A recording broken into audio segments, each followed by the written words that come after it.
నమస్తే మీ TV news కి స్వాగతం. ముందుగా బులెటిన్ లో హెడ్లైన్స్.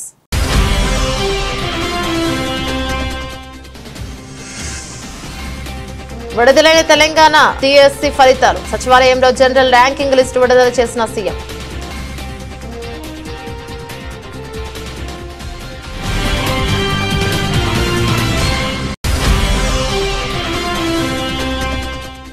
డబ్రంలో టిడ్కో గృహాల సముదాయాన్ని సందర్శించిన టిడ్కో చైర్మన్ వేములపాటి అజయ్ కుమార్. రాష్ట్ర వ్యాప్తంగా ఉన్న టిడ్కో గృహాల స్థితిగతులపై త్వరలోనే శ్వేతపత్రం విడుదల చేస్తామని వెల్లడి.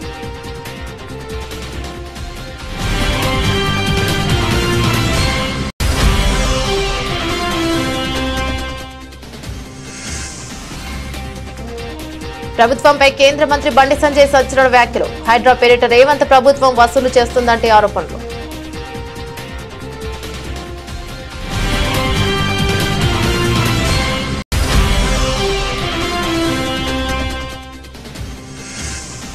మిథున్ చక్రవర్తికి దాదా సాహెబ్ ఫాల్కే అవార్డు. అక్టోబర్ 8న జరగనున్న 70వ జాతీయ చలనచిత్ర అవార్డుల వేడుకల్లో పురస్కారం.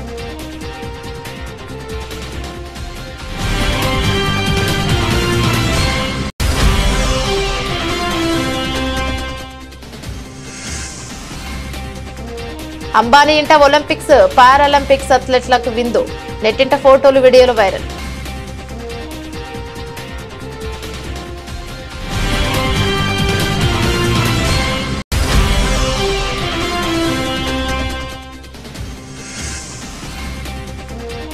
స్టాక్ మార్కెట్లలో రికార్డు రన్. ఈ వారం ఆటుపోట్లకు ఆస్కారం.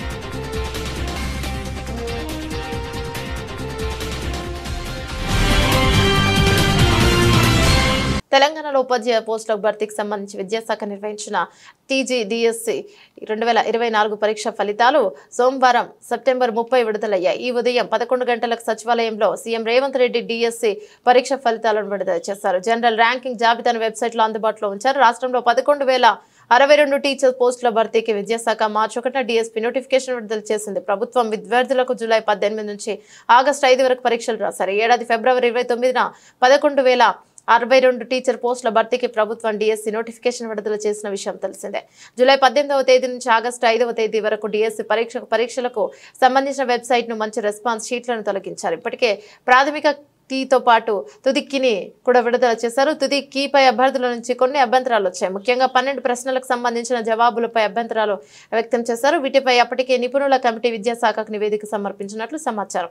ఈ నివేదిక ఆధారంగా ఈ అభ్యంతరాలను పరిష్కరించారు. డీఎస్సీ పరీక్షల్లో వచ్చిన మార్కులకు టెట్ మార్కుల వెయిటేజీని కలిపి జనరల్ ర్యాంకులను వెల్లడించారు. 33 జిల్లాలలో 54 సెంటర్లలో స్కూల్ అసిస్టెంట్లు, సెకండరీ గ్రేడ్ టీచర్లు, లాంగ్వేజ్ పండిట్లు, ఫిజికల్ ఎడ్యుకేషన్ టీచర్లు, ప్రాథమిక మరియు ఉన్నత స్థాయిలో స్పెషల్ ఎడ్యుకేషన్ టీచర్లు, ఈ అన్ని పోస్టులకు పరీక్షలు నిర్వహించడం జరిగింది. 18/7/2024 నుండి 5/8/2024 వరకు 26 ఆప్షన్స్ కింద ఈ పరీక్షలు నిర్వహించి ఈరోజు ఈ ఫలితాలను విడుదల చేయడం జరిగింది. ఈ ఫలితాలు ప్రధానంగా 1:3 ప్రాతిపదికన ఫలితాలను ప్రకటించి వాళ్ళ సర్టిఫికెట్ వెరిఫికేషన్స్, వాళ్ళ యొక్క మిగతా వివరాలను సంబంధిత జిల్లా కలెక్టర్లు అధికారులు వెరిఫై చేసి ఫైనల్ నియామకాలు దసరా పండుగలోపు తెలంగాణలో మీకు అందరికీ తెలుసు దసరాకున్న ప్రాధాన్యత. దసరా పండుగ అనేది మనకు సంతోషాన్ని తీసుకువచ్చే పండుగ. ప్రతి కుటుంబము ఎంత పేదవాడైనా దసరా పండుగను చాలా సంతోషంగా జరుపుకోవడం తెలంగాణ సాంప్రదాయం.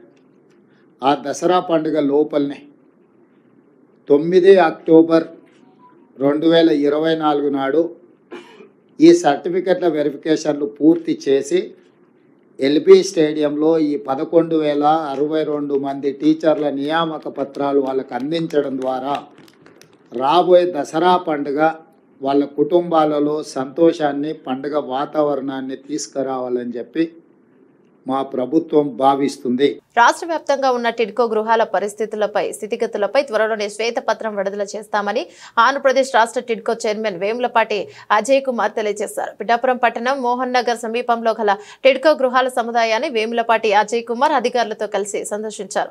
ముందుగా పిఠాపురం మున్సిపల్ కమిషనర్ కనకారావుని అడిగి పిఠాపురంలో నిర్మించిన టిడ్కో గృహాలపై వివరాలు తెలుసుకున్నారు. అనంతరం టిడ్కో గృహాలను వేములపాటి అజయ్ కుమార్ పరిశీలించారు. టిడ్కో గృహాల నివాసం ఉంటున్న ప్రజలతో వేములపాటి అజయ్ కుమార్ మాట్లాడి వారి యొక్క సమస్యలను వారి యొక్క ఇబ్బందులను తెలుసుకున్నారు. ఈ సందర్భంగా టిడ్కో గృహాల సముదాయాల్లో ఉన్న ఇబ్బందులను వేములపాటి అజయ్ కుమార్ గుర్తించారు. సమస్యలను వెంటనే పరిష్కరించాలని అధికారులను ఆయన ఆదేశించారు.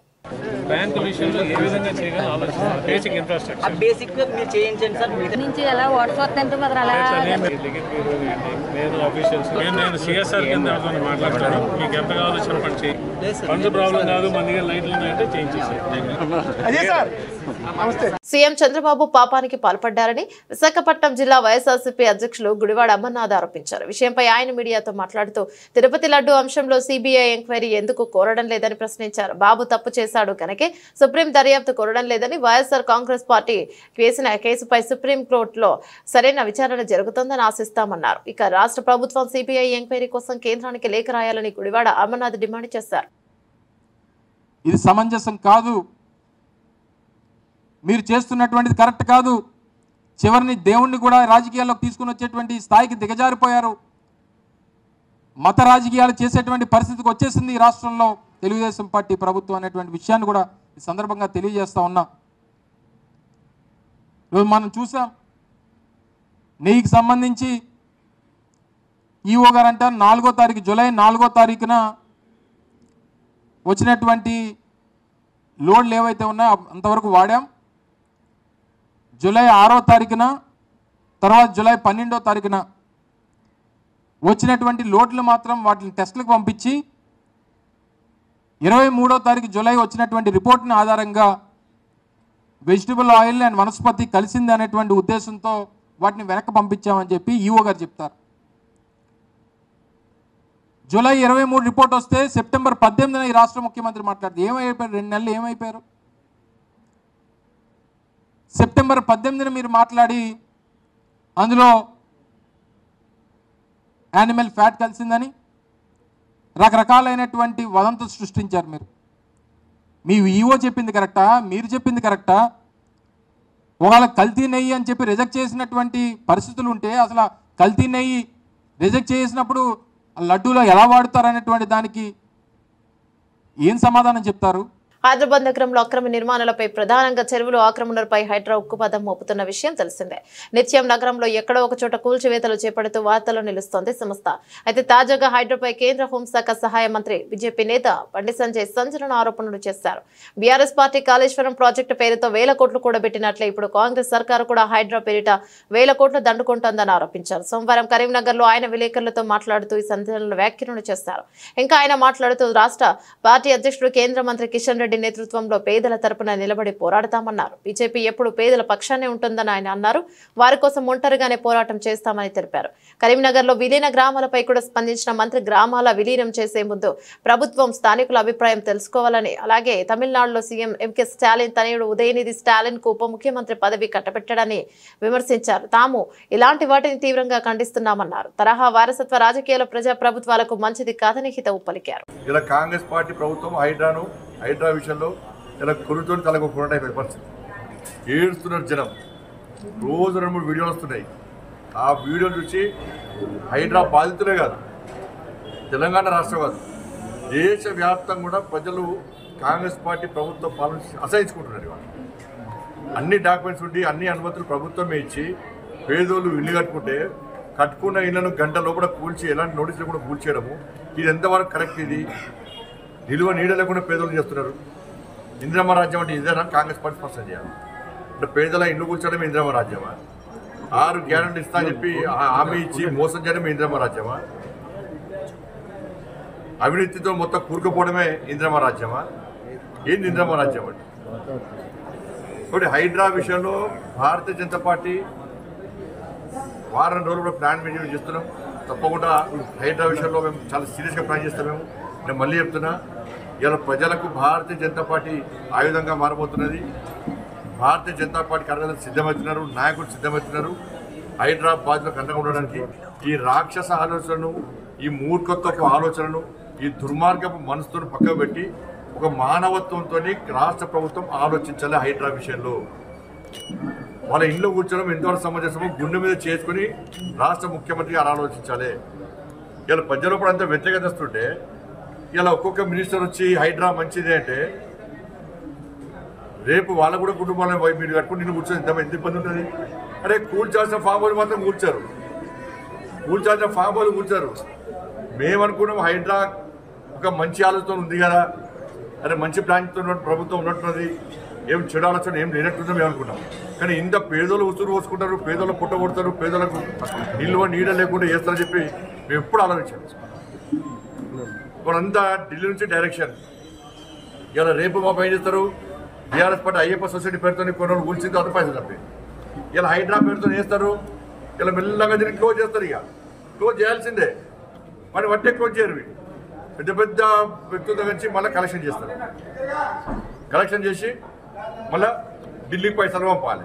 రాజకీయ నేతలను పై అధికారులను సంతృప్తి చేసేందుకు అత్యుత్సాహంతో పనిచేయొద్దని తెలంగాణ హైకోర్టు సోమవారం వ్యాఖ్యానించింది. హైడ్రా కూల్చివేతలకు సంబంధించి ఆ సంస్థ చీఫ్ రంగనాథ్పై తీవ్ర ఆగ్రహాన్ని వ్యక్తం చేసింది. సెలవు దినాల్లో పనిచేయాల్సిన అవసరం ఏమొచ్చిందని, శని ఆదివారాలు కూల్చివేతలు చేపట్టడమేంటని నిలదీసింది. కరుడుగట్టిన నేరస్తుడిని ఉరితీసే ముందు కూడా చివరి కోరిక ఏంటని అడుగుతారని గుర్తు చేస్తూ ఇంటిని కూల్చే ముందు యాజమానికి చివరి అవకాశం ఏమైనా ఇచ్చారా అంటూ ప్రశ్నించింది. ఈ మేరకు హైడ్రా కూల్చివేతలపై దాఖలైన పిటిషన్లపై హైకోర్టు సోమవారం ఉదయం విచారణ చేపట్టింది. హైడ్రా చీఫ్ వర్చువల్ గా అమీన్పూర్ తహసీల్దార్ కోర్టులో విచారణ హాజరయ్యారు. సందర్భంగా హైడ్రా చీఫ్ రంగనాథ్ కు కోర్టు పలు ప్రశ్నలు సంధించింది. చట్ట ప్రకారం రిజిస్ట్రేషన్ పూర్తి చేసి స్థానిక సంస్థల అనుమతి లేకుండా తీసుకున్నాకే ఇళ్ల నిర్మాణాలు చేపడుతున్నారని కోర్టు గుర్తు చేసింది. అయితే ప్రభుత్వ శాఖల మధ్య సమన్వయ లోపంతో సామాన్యులు నష్టపోవాల్సి వస్తుందని వ్యాఖ్యానించింది. హైడ్రా ఏర్పాటు అభినందనీయం, కానీ దాని పనితీరుపైనే అభ్యంతరమని కోర్టు పేర్కొంది. ఒక్క రోజులో హైదరాబాద్ ను మార్చాలనుకోవడం సరికాదని, FTL నిర్ధారించకుండా అక్రమాలను ఎలా తెలుస్తారని నిలదీసింది. అనంతరం కేసు విచారణకు ఈ అక్టోబర్ 15కు వాయిదా వేసింది.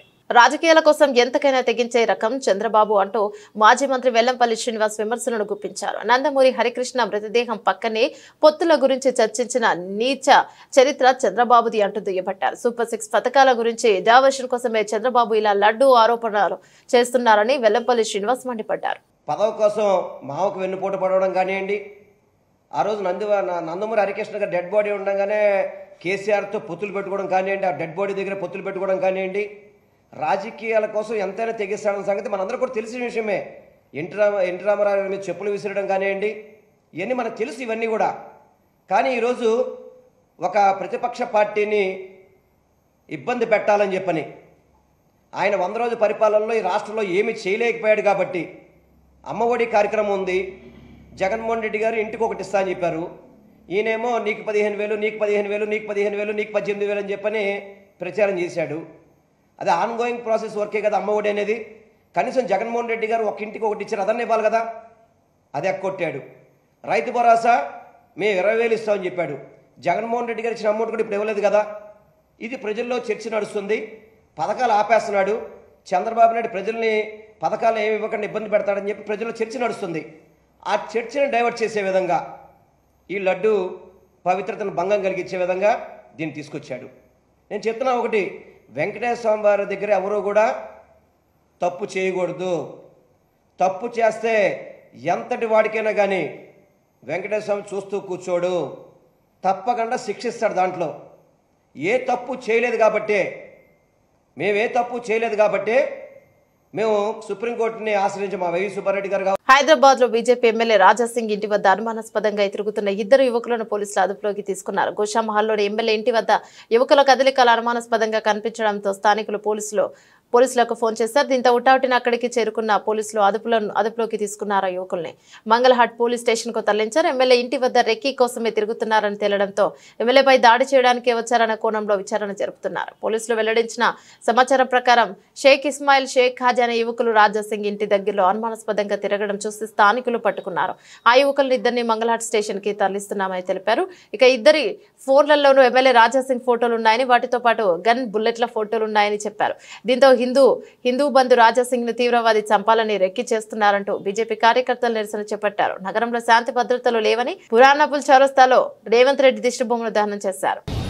దేశంలో హిందువుల గురించి నిరంతరము పోరాడుతున్నటువంటి రాజాసింగ్ గారి ఇంటి దగ్గర కొంతమంది దుండగులు టెర్రరిస్టు సంబంధించినటువంటి వ్యక్తులు ఎమ్మెల్యే రాజాసింగ్ కు ప్రాణహాని చేయాలనే ఉద్దేశంతో తన ఇంటి దగ్గర రెక్కి నిర్వహించడం జరిగింది.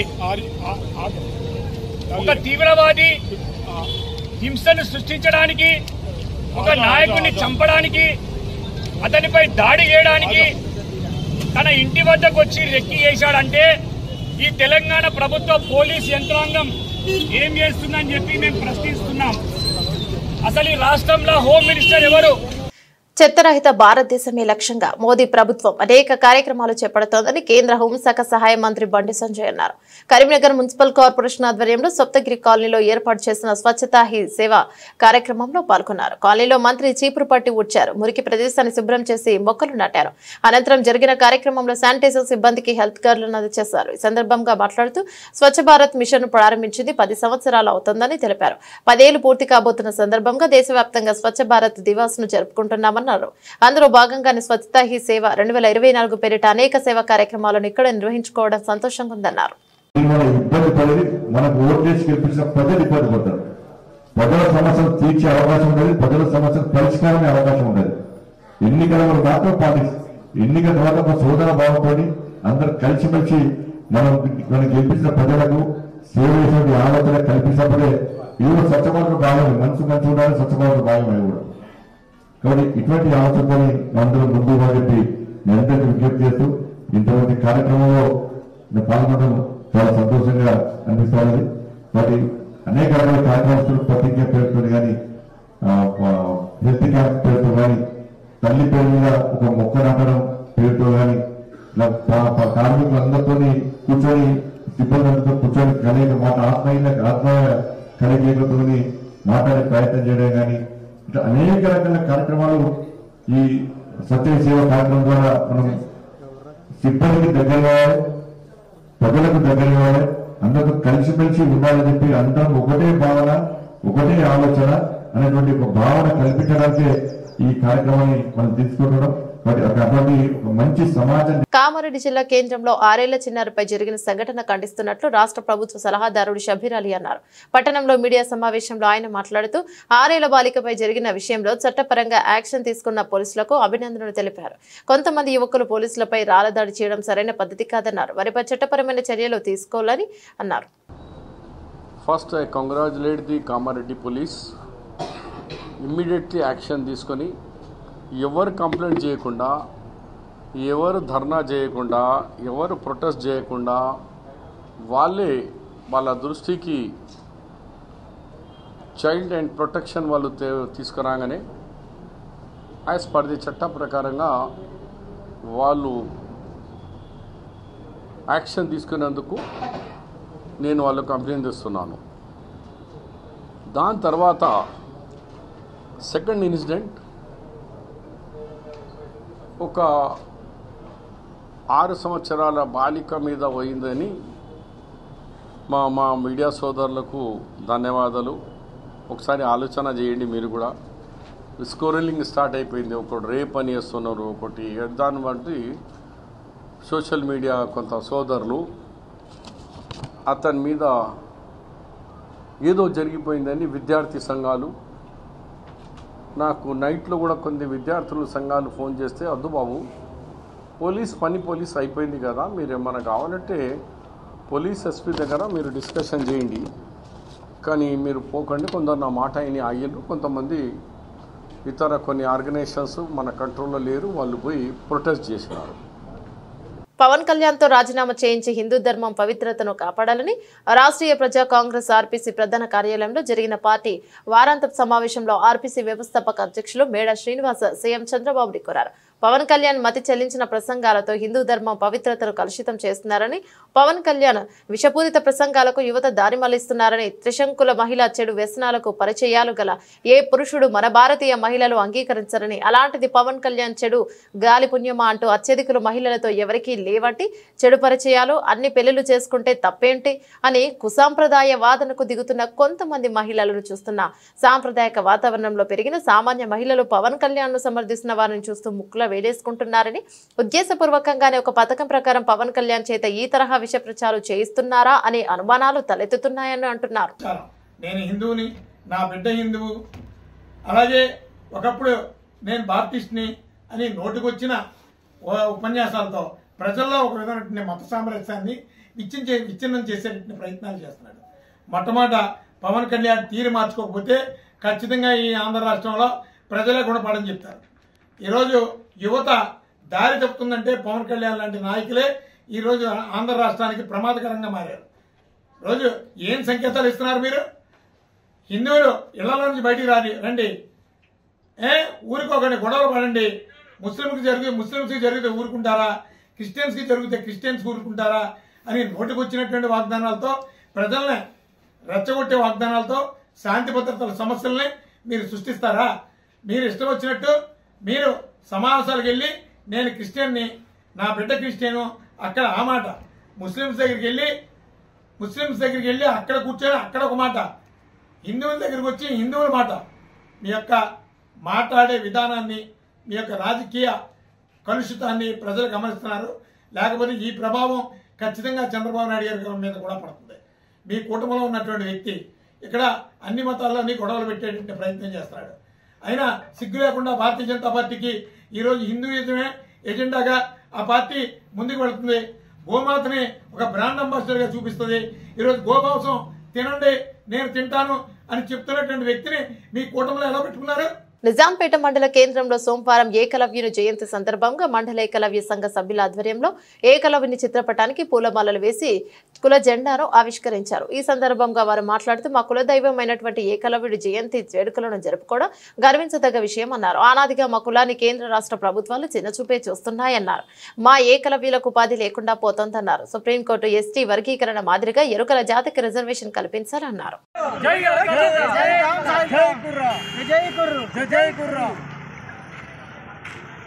ఏకలవ్య జయంతి ఉత్సవాలు జరుపుకోవడం జరిగింది. ముఖ్యంగా ఈరోజు మా ఎరుకల జాతి గర్వించదగ్గ విషయం ఏంటంటే ఏకాలుడు అనాది కాలంలో జన్మించి మాకు కులదైవంగా వెలిసిండు. ఆ ఏకలవ్యుని జయంతి మా కులాస్తులు అందరి పౌరుషంలో కానీ రక్తంలో కానీ అతని మనలోనే ఉన్నాయి. కనుక అతని ఉత్సవాన్ని వల్ల మేము జరుపుకోవడం, అతని పేరు మీద జాతీయ జెండాను ఆవిష్కరించుకోవడం జరిగింది, కుల జెండా. కనుక మాకు ఆనాది కాలం నుంచి మా కులమును చిన్నచూపే చూస్తుంది. అటు ప్రభుత్వం కానీ ఇటు ఇతర అగ్రవర్ణ కులాలు కానీ ఆ చిన్న చూపు చూడడం వలన మేము చాలా వెనుకబడి ఉన్నాము. అలా కాకుండా మాకు ప్రత్యేకంగా బడ్జెట్, ఎరకల బడ్జెట్ కేటాయించాలని కోరుచున్నాను ప్రభుత్వాన్ని. కానీ మాకు ఎలాంటి ఉపాధి లేదు.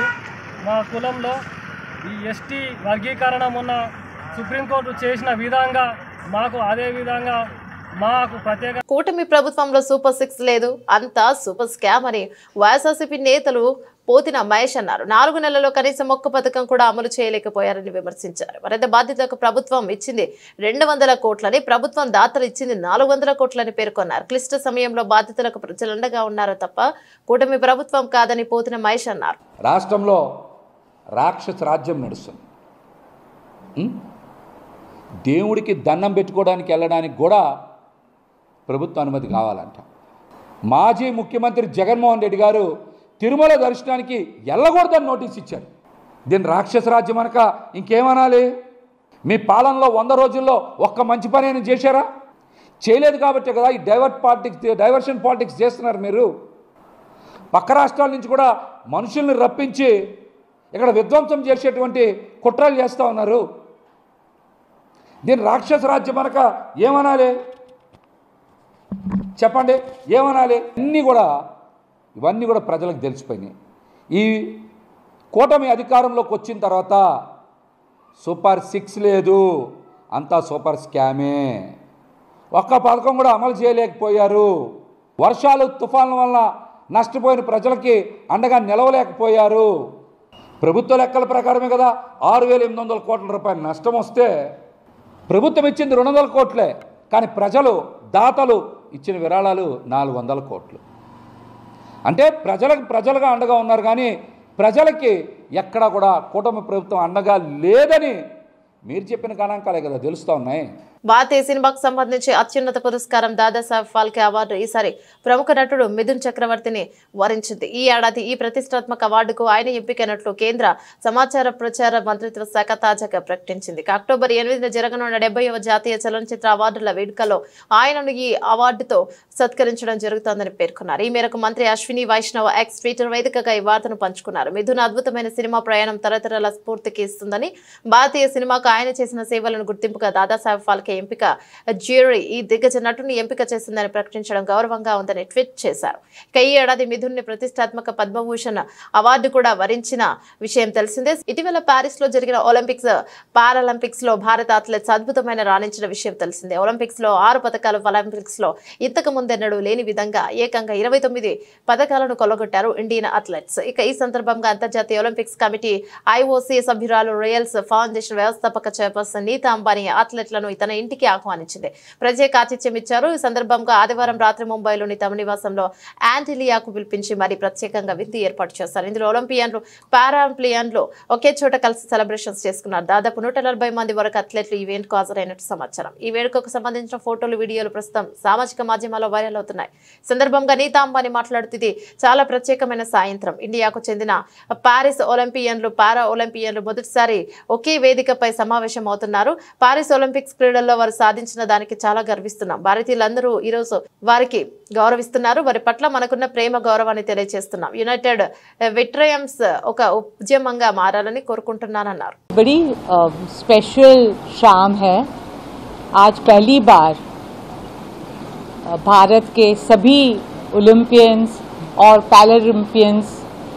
पैरालंपियंस एक ही साथ एक ही प्लेटफॉर्म पर आ रहे हैं. We are so proud of them.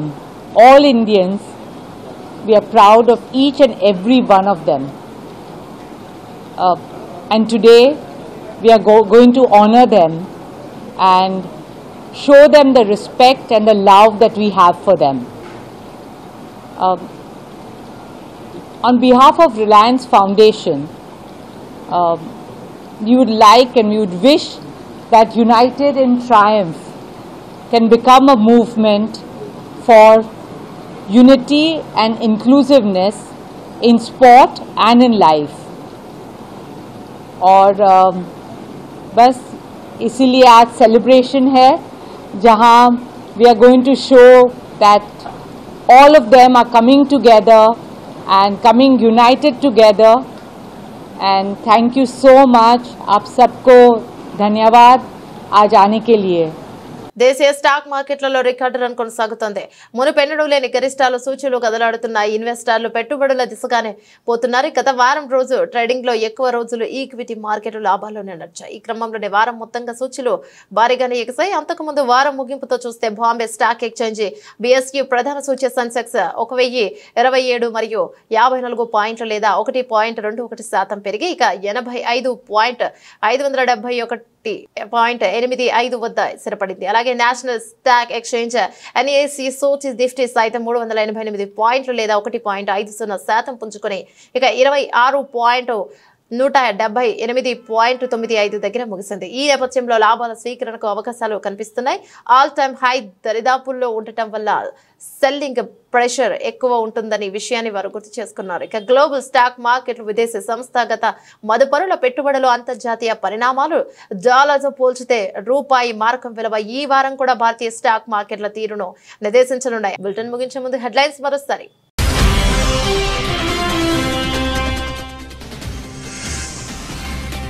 విడుదలైన తెలంగాణ DSC ఫలితాలు. సచివాలయంలో జనరల్ ర్యాంకింగ్ లిస్టు విడుదల చేసిన సీఎం.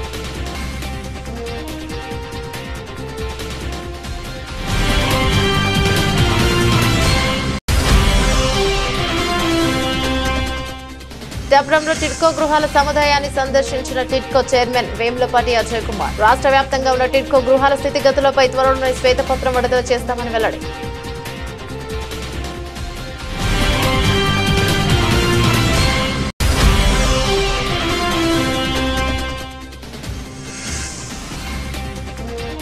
ప్రభుత్వంపై కేంద్ర మంత్రి బండి సంజయ్ సంచలన వ్యాఖ్యలు. హైడ్రా పేరిట రేవంత్ ప్రభుత్వం వసూలు చేస్తుందంటే ఆరోపణలు.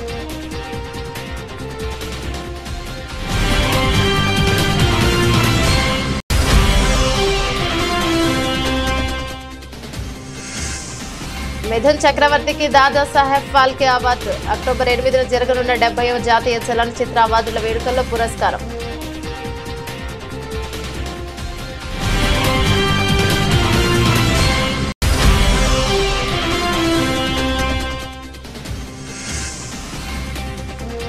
అంబానీ ఇంట ఒలింపిక్స్ పారాలింపిక్స్ అథ్లెట్లకు విందు. నెట్టింట ఫోటోలు వీడియోలు వైరల్.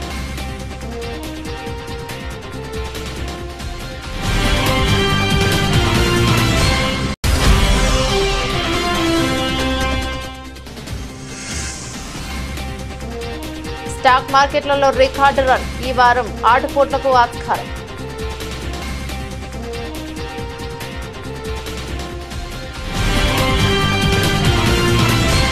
ఇవి బులెటిన్లోని అప్డేట్స్. మరో బులెటిన్లో మళ్ళీ కలుసుకుందాం. అంతవరకు సెలవు. నమస్తే.